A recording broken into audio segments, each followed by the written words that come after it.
Hi guys, good morning. వాళ్ళు ఎలా ఉన్నారు?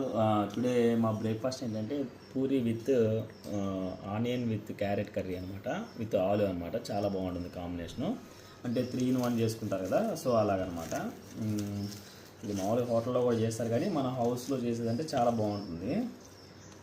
టేస్ట్ చూసి చెప్తాను ఫ్రెండ్స్ ఎలా ఉందో. ఆనియన్, క్యారెట్, ఆలు అన్నీ అనమాట. సో తిని టేస్ట్ చూసి చెప్తాను.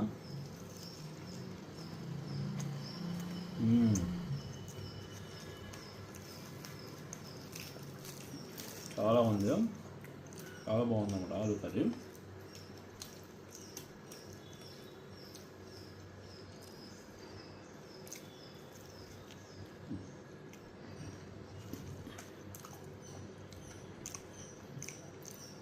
ఓకే ఫ్రెండ్స్, మీ బ్రేక్ఫాస్ట్ ఏంటో నాకు కామెంట్ చేయండి. Please like, share, subscribe. Bye.